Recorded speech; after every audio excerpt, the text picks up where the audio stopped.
In this episode of Renovate Ed, we're kicking off a 5-part series on mold, something I've unfortunately had a lot of personal experience with. When most people hear the word mold, they picture a damp basement or maybe a leaky bathroom. But what I've learned over the years is that mold exposure can happen in so many ways, and often we don't realize it until much later. Looking back on my own life, I can remember mold exposures at almost every age. As a child, I spent time in my grandparents' farmhouse that had a damp basement. In my first home, we discovered right after closing that the seller had spilled a saltwater fish tank and never disclosed it. When we were living in a barn loft with brutal summer heat, a friend gave us a window AC unit and it was chock full of mold. Over the years, I've dealt with a leaky HVAC drip pan, a water heater overflow line that wasn't put back in the drain pipe by a contractor that I had hired, and a previous owner's refrigerator water line leak that left black mold growing behind the drywall. When I was shopping for a lake house, I toured home after home and found mold in basements, crawl spaces, and even air vents. I walked into a friend of a friend's house to encourage them and looked up to see a big hole in the ceiling surrounded by black mold. I visited friends in basements where the musty smell hit me the moment I stepped through the front door. And honestly, those are just a few exposures that I can remember.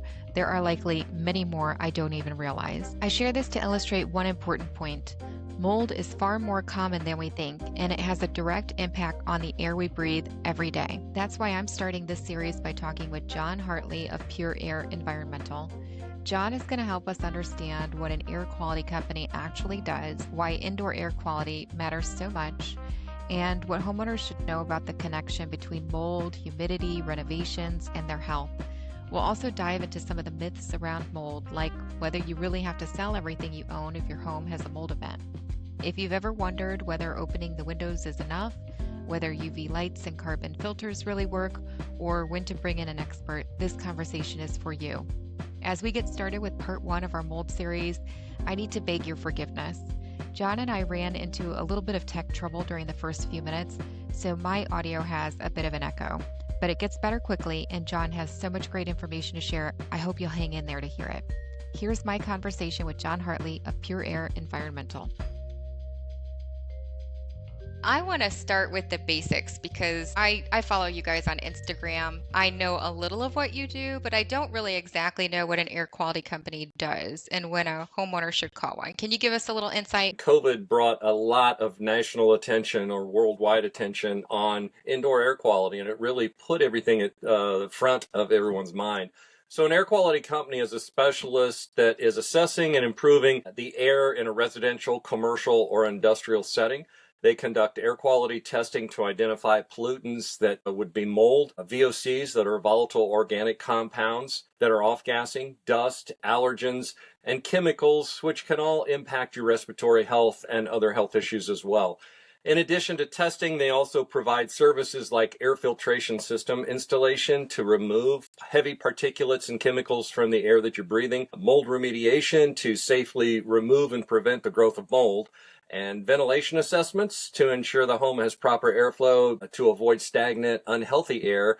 And lastly, radon testing. Radon is a colorless, odorless, radioactive gas that occurs naturally in the environment. It's on the scientific elements chart. It's a radioactive gas that can seep into homes from the ground. Regardless of whether you have a basement, a crawl space, or slab, it will enter your home. And it's pretty prevalent from the Rocky Mountains to the Alleghenies. So anywhere from Colorado to Pennsylvania and every state in between, the EPA is ranked as a dangerous zone 1, which is the highest likelihood that you will encounter radon gas at some point. Homeowners should call when they notice persistent coughing, sneezing, asthma-like symptoms. If they're smelling musty odors indicating mold, high humidity, or moisture issues are brewing, that high humidity, that can lead to mold growth, and we can talk a little bit more about that in detail later. And lastly, if you see visible signs of water damage like staining, sagging, or bubbling of drywall or ceilings, indicating a water issue or intrusion issue that could lead to mold and humidity issues as well. I think a lot of people see those things and look the other way. It's easy to ignore, especially when you don't understand how it can impact not only your health and your respiratory system, but also the structural integrity of your home, the value of your home, which that's the biggest investment you make in your entire lifetime. So it's important to get on this when you see it immediately because it never gets better. Just like anything else we tend to ignore, it only gets worse. And that's the same in indoor air quality as well. Yeah, Yeah, I I believe believe it. it. In my In my personal personal health health journey, I journey, I have have recently recently learned learned about about VOCs. I VOCs. I didn't didn't know know about about those and those the and the off gassing, so off-gassing, that so was that was really really interesting interesting information to information to pick pick up. up. And And then then I'm I'm glad that glad you that you mentioned mentioned radon radon because because I'm in the I'm in the mortgage mortgage industry industry and and very very rarely do rarely I do I see see mold mold inspections on inspections a on a purchase or purchase or radon radon inspections. inspections. And if And I if were I were going to going to buy buy again, I again, I think I think would I do would do both. both. In some states, it's required. Indiana, unfortunately, where we're located, it's not required. Illinois and Ohio, it is, and we're still in the same EPA Band 1. So it's really governed by a state basis. And I've lived in Indiana my whole life, didn't know what radon gas was until I got involved in the indoor air quality industry about 12, 13 years ago. And then I learned about the dangers and risk of radon gas. And since then, I've talked to clients with their surviving children calling us to deal with the estate claim on the sale of the home, where we're dropping a radon test only to find out that they have extreme high levels of radon. Their parents had lived in that home for 30 to 40 years, never smoked a day in their life, yet their parents developed stage 4 lung cancer. Wow. And after the fact, we know why, but we could have prevented that had people just tested their home. So the biggest message in radon is just don't assume it doesn't appeal to any of your senses. It's a deadly killer that could be living with you and you're not aware. It's a long-term risk or a long-term threat, but still the dangers of inhaling radioactive radon gas are very commonplace, and most people just aren't even aware of the threat exists, and especially in schools and in residential areas. That's where it's most concerning because that's where we spend most of our time. Yeah. Yeah, Yeah, I yeah, would I would agree. And agree. And I I wanted wanted to to ask ask you you to to comment on comment on how how or or why why indoor air indoor air quality is quality is so so important, but important, I but I feel like feel we've like we've covered a covered a lot of lot of ground. Is ground. there Is there anything anything else you else would you would add? add? Well, it's paramount because we spend so much time as a society or a culture these days is different than when we were growing up and mom and dad kicked me out to the curb and said, don't come back inside till the streetlights turn on. That whole thought process has changed and kids hardly get off the couch anymore. They're engrossed in their technologies and their video games and social media. And even adults, we have fallen into that same path. So most of us spend 90% of our day between work and home indoors. So it's very important that that indoor air quality can be honed to be as healthy as possible. Short-term and long-term effects when it isn't. Short-term, you develop asthma rather, or allergies. You have asthma attacks or allergy attacks. You develop headaches, and because of that, you're fatigued constantly. So it affects the quality of your life. Long term, chronic respiratory diseases develop, heart disease, and even cancer, as we talked about with radon or indoor air quality chemicals that are off gassing. So, good indoor air quality is important to support a healthy immune system. It promotes better sleep and can help reduce the risk of respiratory infections and conditions. And clean air also improves the cognitive function. Your brain functions better. You have a better focus, a better mental state, and just a general overall well-being. And there's been many, many studies done since COVID that released poor indoor air quality can take years off your life. So if you want to stay above ground as long as you can, it's important to pay attention to the indoor air quality and where you're spending your time and in what buildings, because in certain third world countries specifically in those studies or reports, it's 5 to 7 years that it's taking off their life due to pollutants in the outdoor air or indoor air. And in this country, back in the 70s, the EPA made a big thing about outdoor air quality. And we all saw the smokestacks and all the auto manufacturers that were polluting the air and the rivers. That's not the case anymore. They've focused on that and, for the most part, made a pretty good improvement in that area. Now the concern is indoor air quality in our homes. The reason being we build these homes nowadays so focused on energy and energy efficiency that they're buttoned up so tight that the homes really can't breathe, and we don't open our windows. We've changed the way that we live. Our grandparents used to open and bring in a breeze all the time, and our generation doesn't do that. You make a good point about people not opening the windows and not being outside as much as maybe when we were younger. Mhm. Even when I was younger, we spent a lot more time outside. When I think of poor indoor air quality inside homes, Mold is the first thing that comes to mind, obviously, because of my recent event. But what are some of the most common causes of poor indoor air Well, quality? you hit the nail on the head. Mold is the most Ah, prevalent one that we see on a day-to-day basis. And it's because it thrives everywhere, indoors, outdoors, and it's always going to exist in our environments. There's no such thing as a clean mold report or a zero reading unless you're in a clean lab. So mold is just part of it's in our DNA, it's in our environment. You just want healthy indoor air quality levels inside your home or inside your place of business. So mold is number one, first and foremost. Dust and allergens are another. And when we're talking about those, we're talking about pollen, pet dander, dust mites. Those are all common contributors. Have you ever had like a prism of sunlight come through a window in your home and you just happen to turn and look and you see this pretty prism with all these floating particles? It's like a snow globe and you see all these things floating in the air. That's exactly what we're so talking about: the dust, the dander, the dust mites. And that's in your air all the time. You just can't see it. Mother Nature's brought it to your attention with the beautiful sunshine. So if you think about it that way, that's what you're breathing and inhaling through your nostrils and putting into your lungs, it kind of makes you pause and think, okay, maybe I should do something about this. Maybe I should look at an air purifier, better filtration system, more ventilation. But that prism is the example that I use to people that homeowners can typically relate to and say, oh, yeah, I've seen that. I know what you're talking about.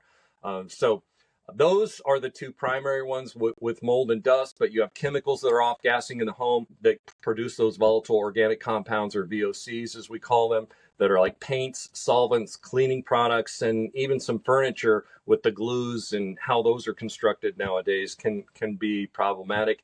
Humidity is another issue that we see that's fairly commonplace in homes, especially if you're on a crawl space or have a basement or in an older home, because you have an older air handling system, or it depends on where you live. If you live in a high humid region, like down in the southern states around the Gulf or in the Midwest during the summertime, your humidity level changes all the time. So dehumidifiers are the solution there, and that maintains a healthy balance. The last two things: poor ventilation in homes. If they're too tight, sealed too well, or if they're too leaky, it can go the other way as well. It can cause issues. And then radon gas, if you happen to be in a high pocket of radon and you don't have a mitigation system, then it's constantly rising because it's radioactive. It's trying to get up and it can't get out of the home, so it stays trapped. So those are the most common indoor air threats or pollutants that we see. yeah. So it's interesting. I'm going to actually answer that question that you asked. I mean, yes, of course. Growing up, I definitely remember the sunlight coming through and loads of stuff in the air. Years ago, I got a UV light with a carbon filter installed on my HVAC unit. And I really haven't seen the same sort of debris floating in the air that I remember growing up. And not very long ago, I want to say it was within this past year, the light bulb burnt out. And I didn't realize that they would. I mean, it makes sense that they would, Right. but I didn't realize that you have to replace those things. And it wasn't until I looked around the house and I'm like, man, it looks dusty in here. And I went out to go see if the filter needed to be changed. And I was like, oh, the light's not on. What's going on? But as soon as they put a new light bulb in and the thing started working again, it was back to normal. So I'm going to ask you about those UV lights and carbon filters in just a moment. But before I do, I have gotten into the habit of opening the windows as often as possible. It's been harder lately because the humidity's been so high. It's been so hot outside. But when it's in the 60s and maybe the 70s with low humidities, I definitely, or even in the 50s, I let the fresh air come in. I open those windows to let the fresh air come in.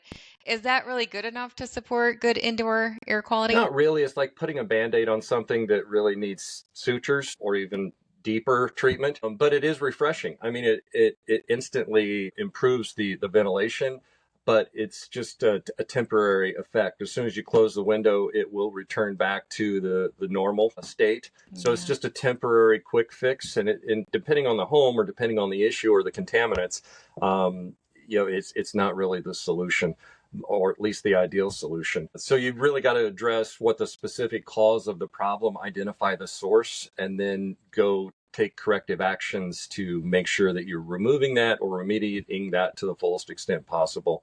And then open up your windows on a nice, beautiful spring or fall day when you want that cross ventilation just to air out the home. But you really want your home to be safe 365 days a year, not just when Mother Nature's showing us some nice cooler weather and we can open the windows. So it gives you a false sense of security, in my opinion.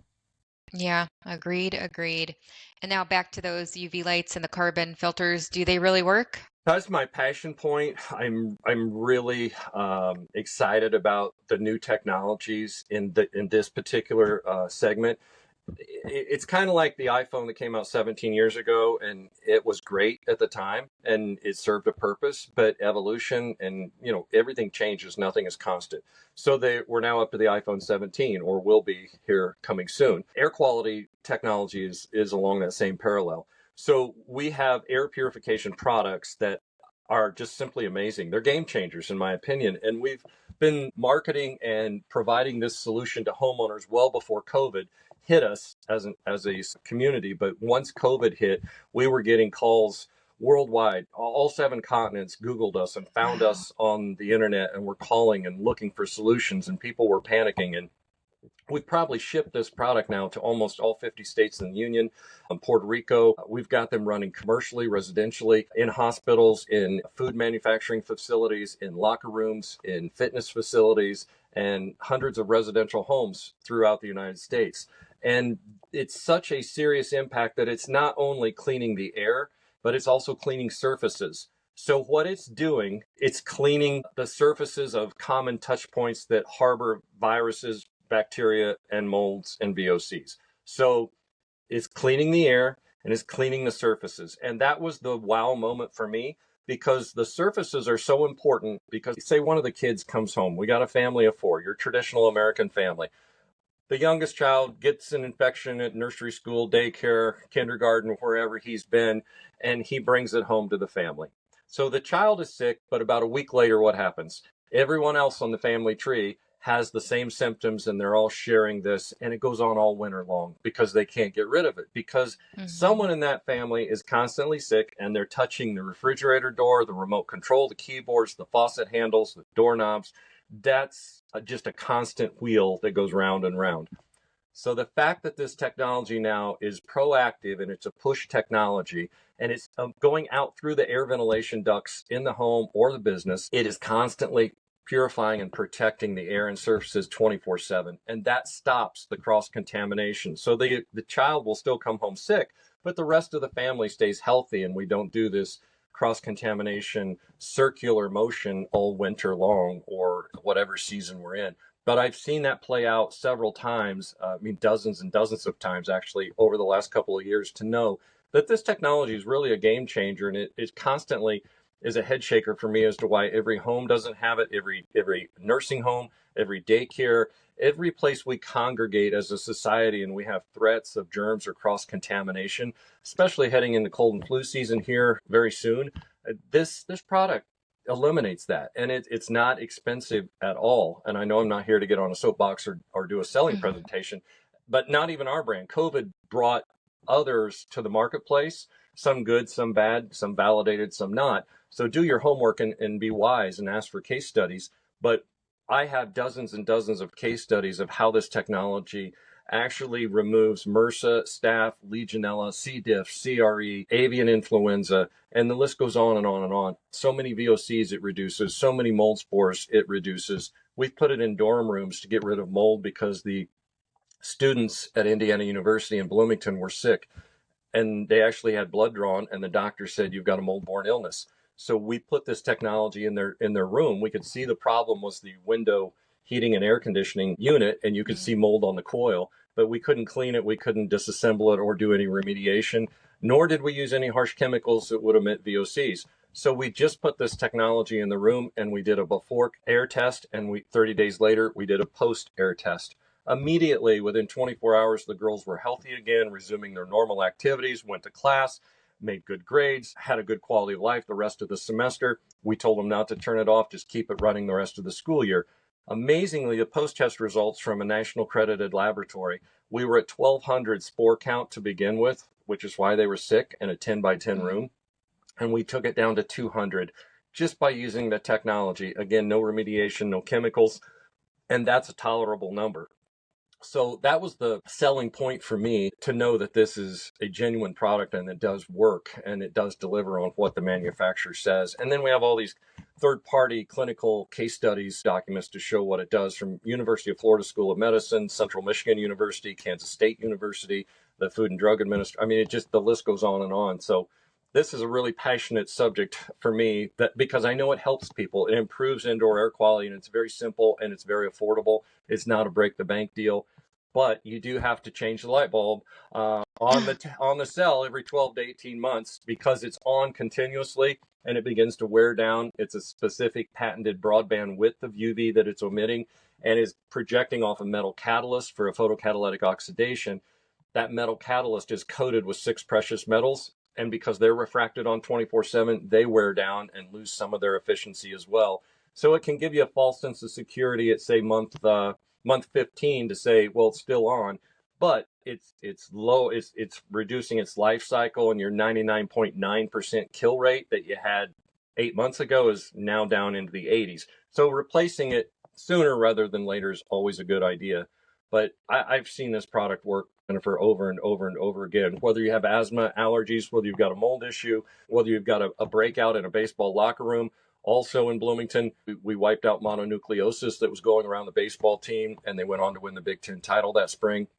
Still waiting on my hat or my ring. Yeah, where's your I trophy? didn't get, I did not get one, but that's okay. I know I helped them, and that's the part about this, that we're just trying to educate people and tell them there's solutions out there. You don't have to live like this, and live smarter and use the tools that are out there.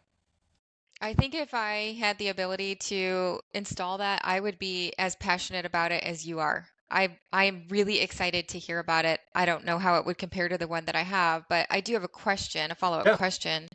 Is this something that's permanently affixed to the HVAC unit, or is it something that a renter could install? A good question, and we've done both ways. Usually it's to a homeowner, and we install it as more of a permanent install. But even then, we've had homeowners, because every 7 years we usually change addresses, right?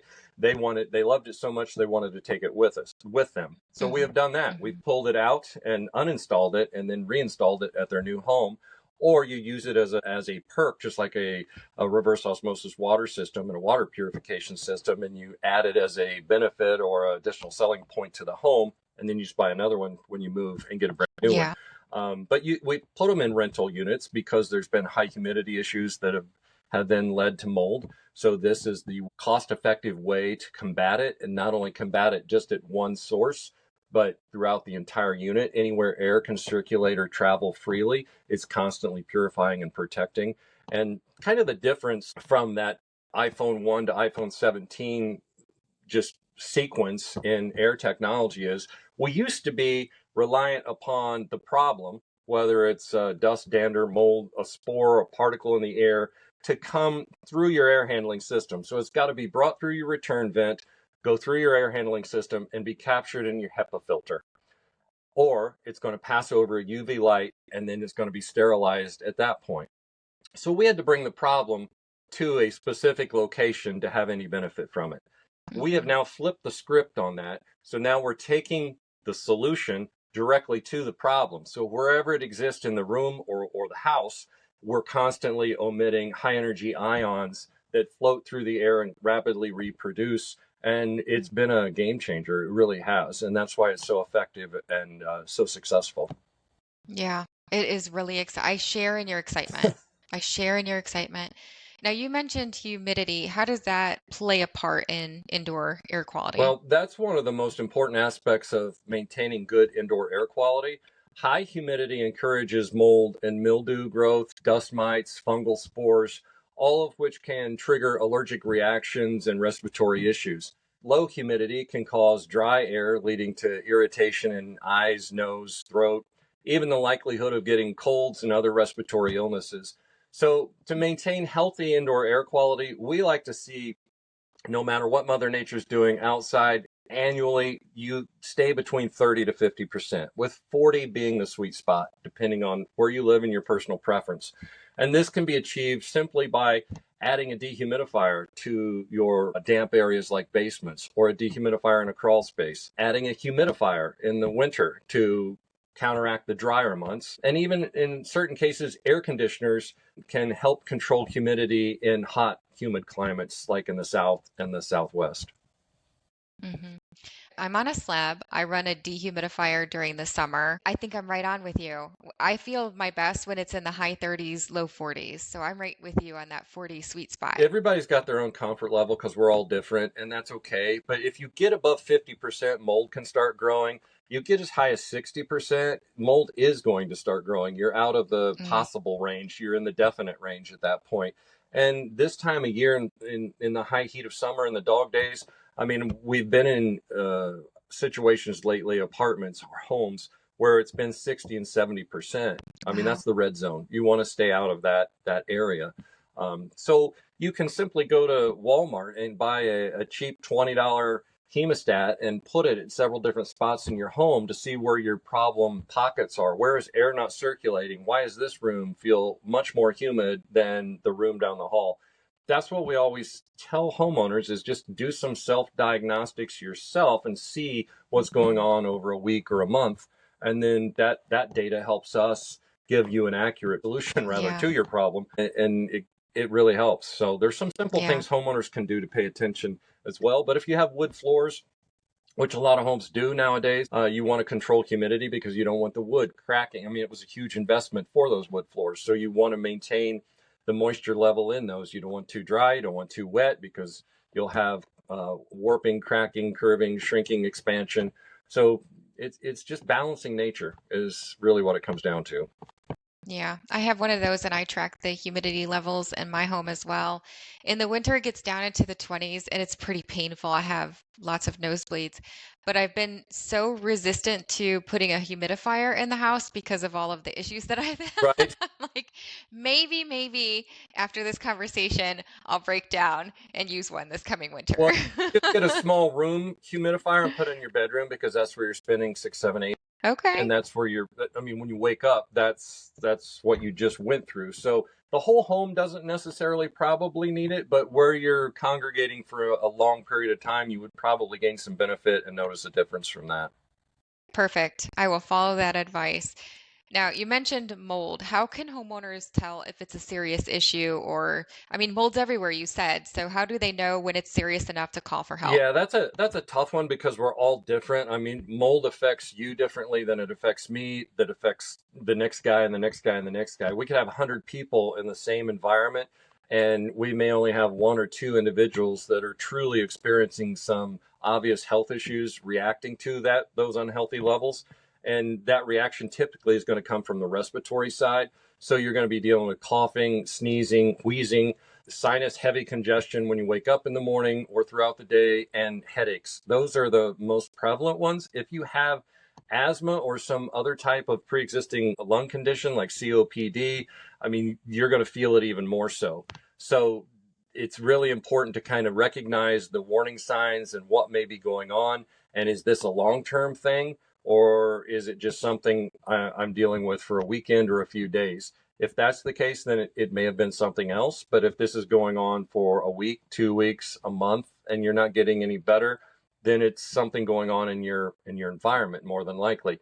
If you have what we call sick building syndrome, so we always ask, when you're having symptoms like this, have you taken a vacation lately? Have you gone somewhere for a long period of time outside of your normal environment? Did you go to the beach? Did you go visit a friend? And if you did, how did you wake up? How did you feel in that environment, even a hotel room?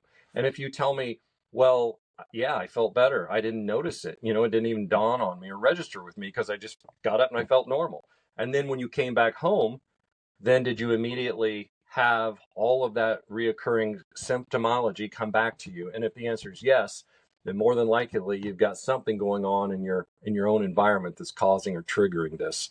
So sometimes it's just some common sense questions and just paying a little due diligence or extra attention to what may be going on, or journaling or whatever it takes to trigger the thought process to kind of pay attention and try to self-diagnose and figure this out. But you can also do an indoor air quality in the home, which is going to pick up mold spores. It's just one data point, though. You use your eyes and your nose more than anything else. If you're smelling something or you're seeing something, then it's a problem and you need to investigate it. That's how we would attack that problem. Yeah, that definitely gives homeowners something to chew on to get them on the right track, to know whether or not it's serious and if they need to call for help. Especially if you have mold beneath you because it's rising up due to negative stack and air pressures in the home and air exchanges that are being done in the home. So, in my opinion, it's more problematic what's below you than what's above you, because up in the attic, yes, it's there and it shouldn't be, but it's more than likely moving up, and there's layers of insulation between you, 14 to 16 inches in most places. You've got a barrier of protection. But in a crawl space, we look around plumbing pipes where there may have been a water leak or a union that went bad. When you're in the home, you're looking at drywall and ceilings to see water leaks. Well, down in the crawl space, you're looking around the toilet flange, the bathtub drain, just the hot and cold water lines going to the sinks, and just making sure you're not seeing any moisture on a vapor barrier, any pooling of water in the crawl space, because all that moisture and humidity or standing water brings mold, brings all kinds of structural problems, or could if it's ignored over the long term. So there's a lot of things to check out when we do a thorough inspection with humidity readers, moisture probes into the walls to see the dryness levels and if it's within a tolerable range or not. So we have some tools at our disposal, but again, the base is eyes and nose, and if that's triggered, then you call us in to bring the tool bag and we try to figure out what's causing it and where it's coming from. Sometimes it's like looking for the proverbial needle in a haystack. Other times it's very obvious. You just have to get in the right spot to find it. And most homeowners don't go in their attics or crawl spaces until they go to sell their home, and a home inspector then gives them the good news or the bad news. Yes. Yeah, that's true. I have been privy to a lot of that just because of the type of work that I do. I work with a lot of individuals who are either buying houses that they're renovating, or they're renovating the houses that they own and will continue to live in. We've talked about mold, we spoke about radon, you spoke about VOCs, but if we're talking about doing renovation work in a house, I'm sure that that's got to impact air quality as well. So what can homeowners do to prepare for that and to protect themselves? Sure. And there's a lot of do-it-yourselfers out there nowadays, right? That think they're mold Yes. specialists, and that's fine. Your Yeah. property, you can go at your comfort level, but I just say beware, be cautious, because if you don't know what you're doing, and I don't know why, in radon you have to be licensed and certified. In mold, you don't. And mold is much more immediate danger or risk or threat than radon gas is. So why we're so laxed on mold standards, I do not know. But anyone can treat mold. You can buy products off the shelf at the big box stores. They're not the same as what a licensed contractor or restorator would bring to the table to the job. But you can treat it yourself. And we get asked this question all the time. So I always tell people, look, you've got to seal it off wherever your work zone is. For instance, tomorrow I'll be treating a dining room ceiling that all of a sudden had a roof leak, and they developed mold, a significant amount of black mold growing on the ceiling about the diameter of a basketball.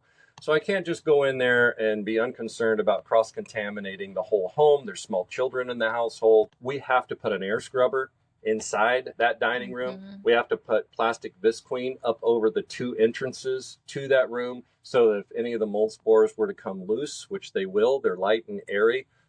Most species are, and they can relocate to other places of the home. And yes, I just cleaned the dining room ceiling, but guess what? I just now created a problem in the living room that may take some time to develop. But my job is to remove the mold, not spread it around. So you put the air scrubber in that will capture anything that falls down that you can't get yourself. You use the right products, which typically Serum 1000 is a very good product. It's hydrogen peroxide and water, which is nature's natural cleaning agent. And there's others as well. But you just want to make sure that you're not cross-contaminating. You have everything covered, everything protected. You have a HEPA scrubber that's going to catch anything that becomes loose and is floating in the air. It will draw it into that filter and capture it versus relocating it. So just do your due diligence. Think before you act. Take your time to think. Cover up your ducks. So if that dining room that I'm working in tomorrow, for instance, has a supply or a return, we'll put a piece of plastic over it to make sure that we're not pulling something and moving it elsewhere in the home. And then clean up thoroughly after yourself. Put down cloths so that you're not having spores fall on the ceiling. So it's just really more setup, more prevention, than what the job will actually take itself, because the wiping it down with the right moldicide or biocide is not going to be very long at all, or tedious. It's the setup and the teardown. It's the overkill on the preventative protection side, I guess, that DIYers don't really think about, or they don't have the equipment or the experience or the knowledge to understand the ramifications of kind of everything they're going. So do your due diligence on the internet, talk to AI, give you the playbook, and just follow the script. Or if you don't want to deal with chemicals and the VOCs and the potential cross-contamination, call a professional and they'll take it from there. And then choose your VOC materials.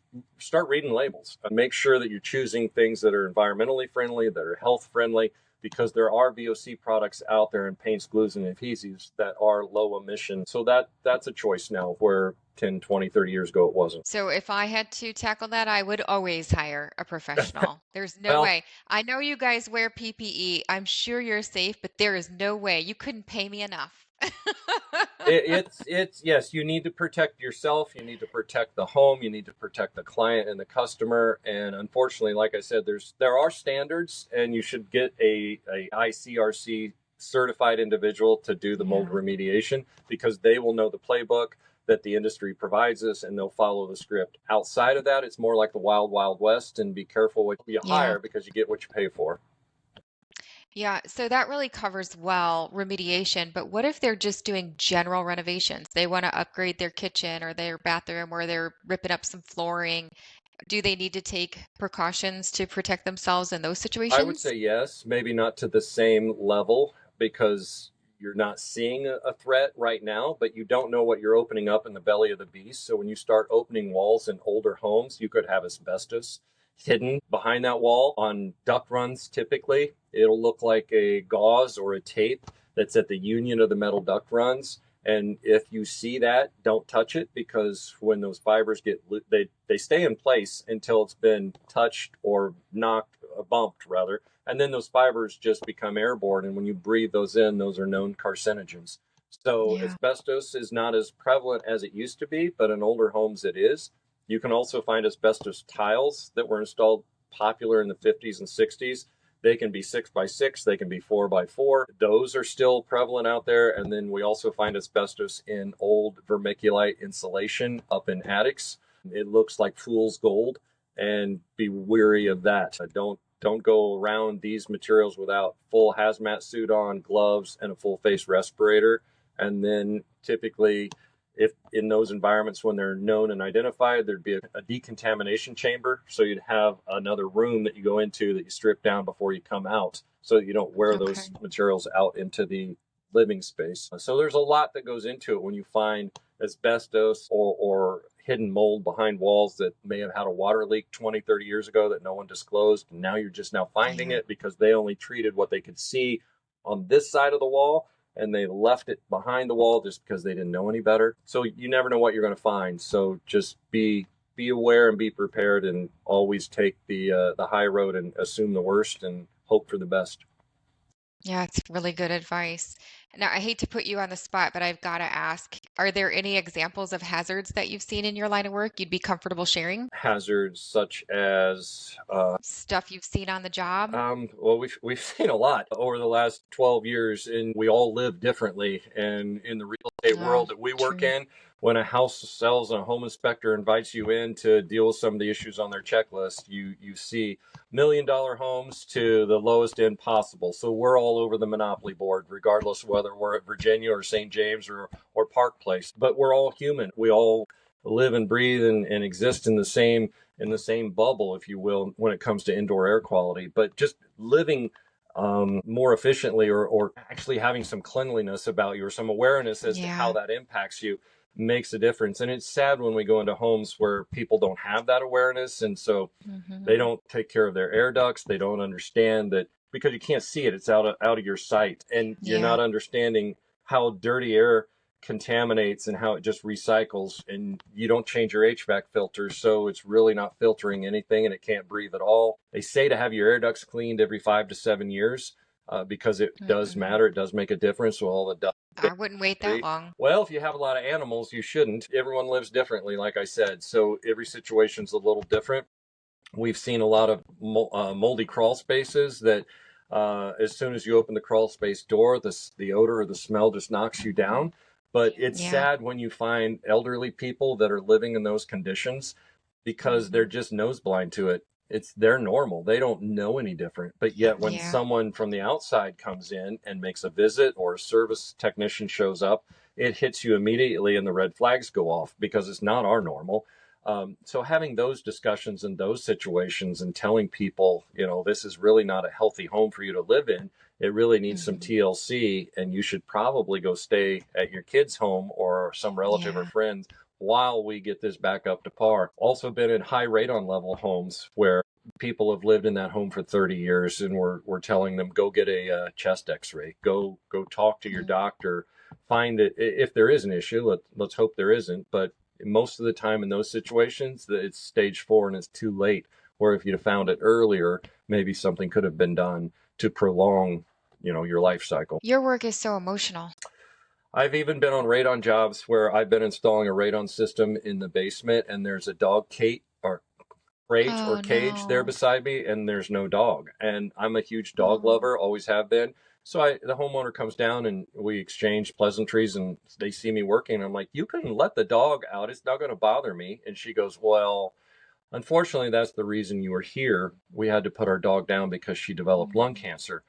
That tugged at my heart because the dog doesn't know any Yeah. better. I mean, and they never smoked a day in their life. So it's just there's still a lot of people out there that say radon's not a threat. It's not an issue. I don't know how you can say it's not based on all the factual evidence and all the scientific societies, the Lung Association, the Cancer Society. I mean, the World Health Yeah. Organization, the EPA. Everyone is telling you that are much smarter than me that radon is a risk. And so why play radon roulette with your lungs? You only get one set. It's just mitigate, run a test, see if you have an issue. And then Yeah. radon levels change constantly. The environment changes constantly. Low pressure, high pressure storm cells make a difference. So the EPA recommends to test it every 2 years just to make sure you're protected, even if you have a radon system, just to make sure it's still working and doing its job. So testing is the only way for people to protect their lungs from the threat of radon gas. I hope together we're moving the needle on some change there. It's slow coming. It's been a long time, at least in our jurisdiction, but I know in others they are. So it's Yeah. it's really zip code based or geographically based in terms of the action levels and the committees and the politics that are behind it. Yeah, yeah, I hear ya. Not about the radon, but I was chatting with a gal just this past week, and it's been several years ago now, but she had a mold event in her home too, and she's pretty convinced that her dog died because of it, and it was pretty sad. I mean, like she still harbors a little bit of guilt and certainly some sadness. I'm grateful that you bring that up because our animals can tell us things. They're talking to us even if they're not speaking English. That dog lived, I guess, was crated in that basement when they went to work, so 8, 9 hours a day, and then that was his home. So he chose to sleep down there at night. So he's down there another Mm, 6 or 7 hours. So he spent the vast yeah, majority of his life in that basement in that radon exposed area.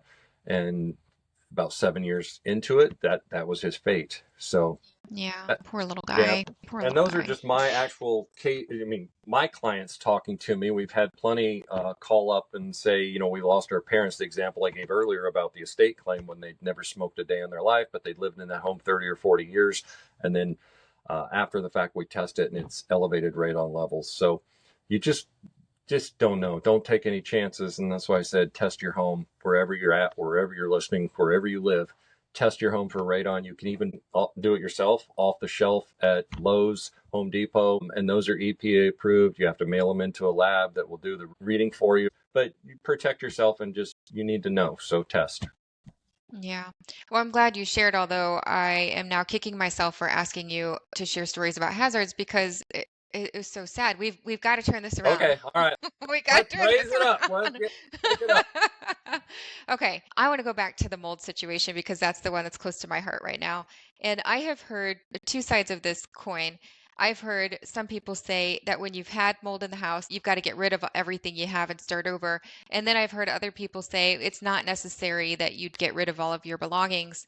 So I want to ask, what do you say? And have you seen any success stories where people have been able to stay in their homes and keep their stuff? Absolutely. And that's probably 95% of the time. There's a solution usually to avoid all that disruption in your life. It's disrupting enough to have a remediation company invade your privacy and invade your space and move your stuff around and start doing what they need to do to help you. But to get rid of it altogether and have to replace it and do an itemization with your insurance company, I mean, it's very tedious. It's very drawn out. It can get contentious with certain insurance companies. So usually that's not the case. Most of the mold issues we see are small, contained to a room or confined to a specific area. Very rarely do you walk in and see an entire house, unless it's set empty for a year or was in foreclosure or it's a flip home or it was just grossly neglected for a long period of time.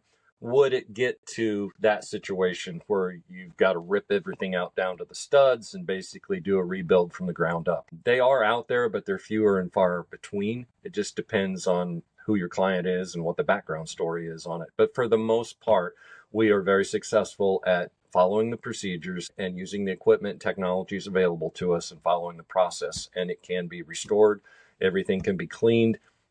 However, if it's saturated and if it's something that cannot be cleaned, then we recommend removing that, getting rid of that, disposing of it. We would inventory it and then deal with the insurance to see if it's compensable or not. But I'm talking about paper products, porous materials, basically drywall, trim board, carpet, pad. If pad gets wet, it's got to go because you just can't thoroughly dry it out. You don't want to run the risk, and pad is cheap. So carpet's a different story. Those can be cleaned. But if cardboard boxes were holding items in a basement that flooded, sometimes the contents inside those boxes have to go. So plastic totes are always the way to store things because the contents stay dry. The only thing that needs to really be cleaned then is the plastic tote itself, and it's non-porous, so that can be salvaged and cleaned. So it's just kind of thinking ahead and preparing for those situations. If you know you're in a flood zone or know you have a basement that may take on water, just being a little smarter about it, not storing things up in an attic that can be very humid and produce moisture just due to condensation and temperature changes, because you're running your cold air conditioner and it's rising and it gets through up into the attic, and then you got the heat coming down during the day. So when those two weather patterns collide, now you got your own little rain shower going on right there in your attic space on your stuff that you're storing up there. So that's why they say it's never a good idea to store things in an attic. I know my grandparents used to, and I used to think it was cool to be able to climb up there and sort through all these boxes and see all this cool stuff. But most people don't do that anymore, and there's good reason for it. That is really great advice for homeowners, and you're not wrong. We used to use the attic all the time.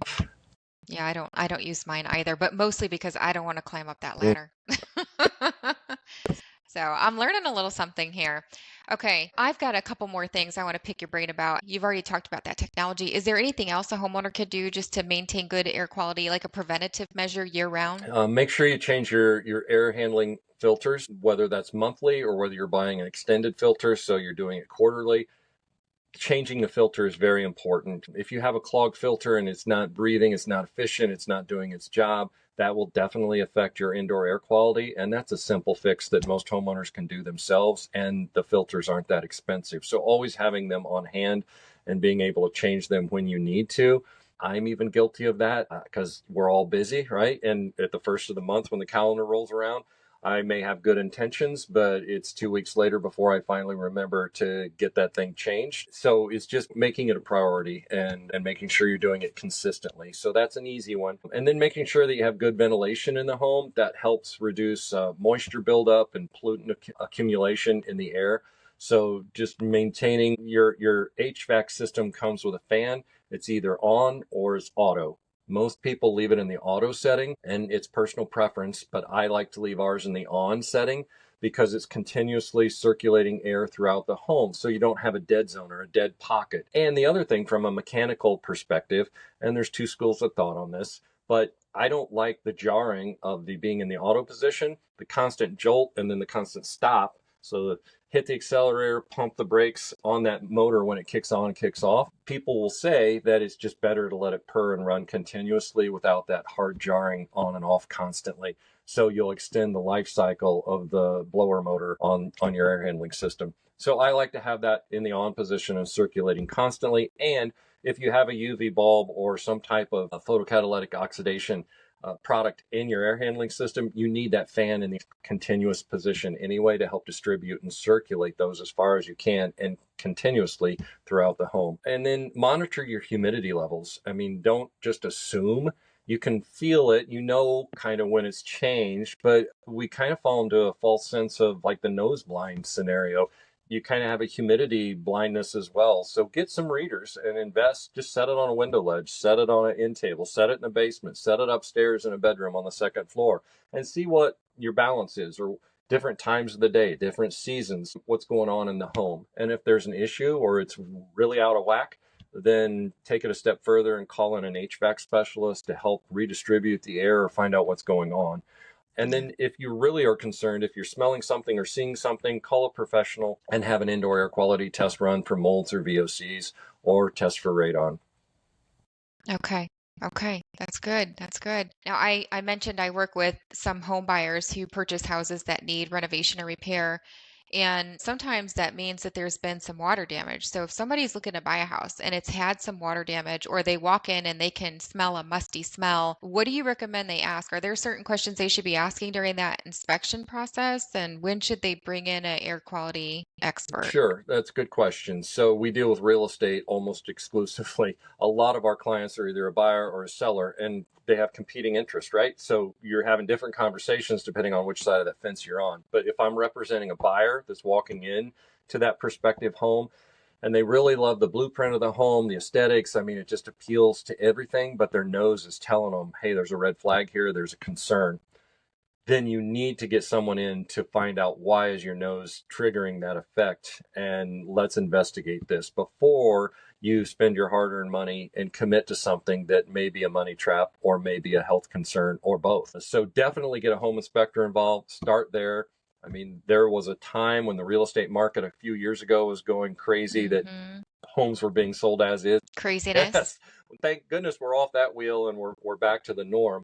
But get a quality home inspector that has experience, that knows what to look for, and they'll never tell you you have mold. They'll tell you it's a biological like substance, or it appears to be a biological substance. Legally, I can't tell you it's mold either unless we do a Q-tip or a lift tape, or we run an air sample and take it to a qualified lab and the biologist there tells us, then we know for certain and we can call it what it is. But otherwise, it's just an opinion, and we're relying on our experience and what we see to make that determination. Always check out crawl spaces and basements and look at the wood surfaces. Look for signs of water damage on drywall, on ceilings. Find out if it's still wet. Use a moisture meter or a probe, which most home inspectors have, to get the dryness level to know if this was years ago and it's just residual staining, or is it actively leaking. If you're seeing a leak on the ceiling, then by all means, water travels down. So get up in the attic, see what the condition of the roof decking is, see if there's a leak around the chimney, see if there's a leak around any of the ventilation opportunities in the roof. Those are very commonplace for an older home. Even a poorly constructed new home could have those issues. And so I would just say, be aware, do your due diligence, looking at every room, open every door, look in every closet. Just look for staining and water signs, and then get the backstory behind it. And then if that doesn't make sense, or they don't have the documentation to line up with it, then do your own homework and investigative skills by bringing in someone like Pure Air, and let us give you our opinion as well. Yeah. Because the more data you have, the better off you'll be in making an informed and a proper decision. I agree. So you guys heard it. If your nose is tingling, call an expert. Look for bathroom exhaust fans that are exhausting properly. So here's a tip. Every bathroom should have an exhaust fan to exhaust the humidity out when you're taking a shower or running a hot bath. You need that air to get out. And in older homes, that wasn't what we did back in the 40s, 50s, and 60s. So you need to retroactively install one. If there's one there, just because you see it doesn't mean it's working, doesn't mean it's still doing its job, doesn't mean it's still pulling what it pulled right out of the box in terms of CFMs. So we take a piece of toilet tissue, just one ply right off the roll in the bathroom, turn the fan on, throw it up in the air, and if that fan sucks that lightweight tissue to its grill, then you know it's sucking air and exhausting it out through the roof like it's supposed to. If it doesn't, then you know it's just there for looks, and it's outlived its life cycle and it needs replaced, so the humidity's going nowhere. The other common issue that we find with bath fans is People, when they install them, they don't vent them properly. They just think it's up in the attic. Oh, that hot air, that humid Oh, air is no. just going to go up into the attic, and we don't care. We don't see it. It's not in the house, so it's not a problem. And that's so Uh, wrong because you're putting that humidity in an enclosed space in an attic. And what we see is black mold staining growing right at that discharge point because that's where mhm. it's going and releasing. It needs to be vented through the gable end or up through the roof itself and vent it into the atmosphere and not stay anywhere near the home. And that's pretty commonplace. We see that a lot, believe it or not. Yeah. Well, I know what I'm doing after this podcast. I'm gonna go do the tissue test. You just want to make sure that it's pulling and it's exhausting, and then keep it Yeah. clean. A lot of times, dust and dander. I mean, over years and Yes. years, you want to just take the shot back to it or the hose Right. to it every now and then and clean it so that it can pull Yes. as much air as it needs to. Yes. Yep. Yep. I do that. I do. All right. So let's say we have homeowners who have done a mold remediation, but they're still having some troubles breathing, or they become symptomatic again. What would you recommend they do next? Um, well, get a second opinion. That's the same as the medical world, right? We get a diagnosis we don't like, and we're still having problems. We don't think we got the right answer the first time. We go get a second opinion, sometimes a third opinion. Okay. You go see another specialist. So you're relying on the experts to tell you what they're seeing based on their years' experience and what their nose and eyes are telling them and what their diagnostic tools. So if you don't feel comfortable with the contractor or the remediator you're using, find another IICRC certified individual, which you can go to their website and pop in your zip code, and it'll give you the list of certified and accredited experts that know what they're doing. So I would start there and then maybe run some tests. If no one can figure anything out and you're not seeing anything, then consider running an air quality test in the area that you're experiencing that concern. And maybe it's the whole house. I mean, there's a lot of times where we just go in and run one indoor sample and one outdoor sample. You have to run an outdoor sample to get a baseline comparison of what Mother Nature's doing on that lot in terms of the mold spore counts and the identification of the specific mold species. And then you run one on the inside. You obviously want your inside totals to be lower than the outside. And you don't want to Hmm. see any species identified on the inside that aren't also identified on the outside because that means they originated from the interior and not the exterior. And you don't want to see any black mold spores identified on the inside whatsoever, even one raw count, because that can be Wow. problematic to certain individuals. And that's indicative that there was a water intrusion issue at some point in time. So maybe it was remediated, but it wasn't remediated thoroughly, or maybe they only did what they could see on the outside of the walls and they didn't open up the wall cavities or do a flood cut to properly treat the wood studs behind the wall. Or maybe there's some mold spores on the back of the drywall, so they only cleaned the surface on the front, on the painted side. There's all kinds of plausible explanations as to why an air count could come back elevated. But at least start with the air test, and then if it's elevated, then maybe go do some diagnostic probing, open up a little hole for a boroscope to go see what's going up and down in that wall cavity behind. Systematically take small steps like that to see where the problem may be coming from. And then check your HVAC system. Make sure it's balanced and that you've changed the filters, that everything's clean and properly maintained, and that the settings are accurate. Because sometimes your thermostat can get out of whack, and what you're reading is not what you're getting. So it may be something as simple as replacing a thermostat. So just little things sometimes can solve the problem. It doesn't always mean Okay. that there's a break the bank issue coming or that there's a Okay. bigger problem. We covered an awful lot of ground, John. I'm so thankful for you taking the time to share this information. Is there anything else that you would like to share with the general public that we haven't already discussed you feel would be important for them to I mean, know? the main takeaway from this, I think, that I would want someone to pay attention to is just like going to see your doctor. I mean, it's prevention, all right? Same as your health. Indoor air quality is all about prevention because indirectly it does affect your health. So there's a lot of similar parallels to medical and indoor air quality. If you don't take care of one, then you're going to have problems at some point. So prevention and just doing all those things we talked about to make sure that you're paying attention to humidity, to particulates, to mold, to radon gas, just doing testing to make sure every couple of years that everything's on the up and up.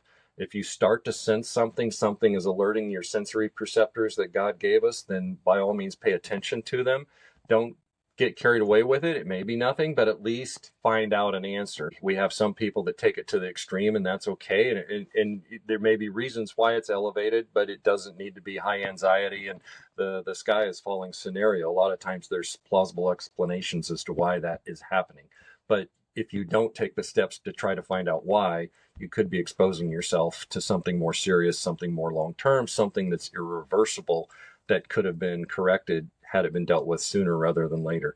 So just prevention and regular testing would be what I would want people to take away, and just pay attention, because I want everyone to live a happy, long life, and indoor air quality does affect that. It's your respiratory system, your ability to get up and down stairs as we age, and your ability to play with your grandkids as we age, and your fatigue levels. So having the best indoor air quality you can have really makes a difference. And check out air purification products. They're out there, they're prevalent. Some are better than others, so do your homework on those as well.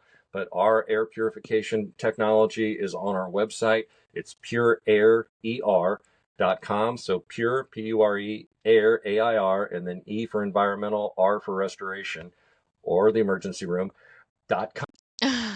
And go to the air purification page and watch the videos. There's 2 short videos there. One explains from the manufacturer how the technology works and why it works and why it's so effective. And then another is an unscripted, unedited, unsolicited testimonial from a client that breathes it, bleeds it, and lives it. She's a walking, talking testimonial, God bless her. And she's put it in 2 of her homes, and now she's made her parents put it in the home because her kids spend so much time at grandma's house that she wants to keep them protected there, and it's working. So just look into air purification, because the technology is there to protect you and keep you well, and it makes sense if you value your health at all. You only got one set of lungs, so take care of them. Mm-hmm. Yeah. And I've heard the HVAC system and the ductwork referred to before as the lungs of a house. So how important it is to keep the lungs of your house healthy too. Yes, if you want to live long and prosper, I would agree. Yeah. Well, that has been an incredible amount of information. I am so grateful that you shared it with me, the audience.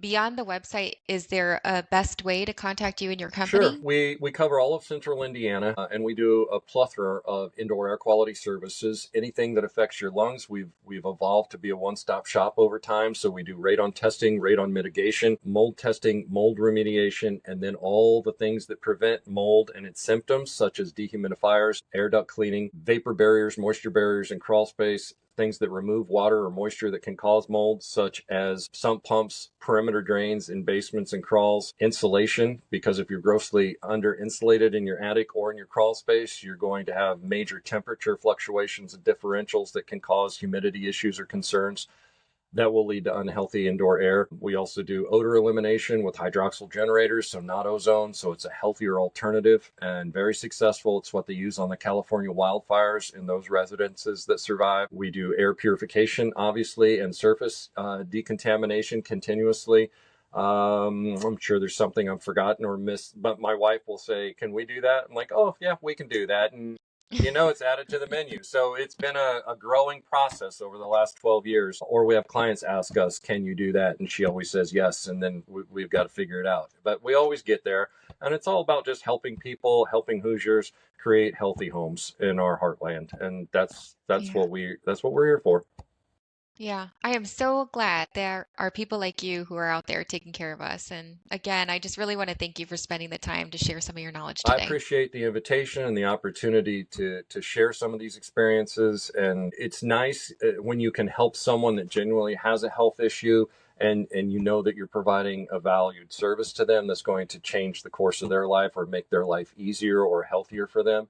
A lot of what we do is the real estate world, and you're just trying to get people to the closing table so there's no snags in their transaction. So when you get one that's truly reaching out to us, and we're getting more and more of those every day, that's truly a health issue, and you can solve the problem for them, and they're so thankful when it's over.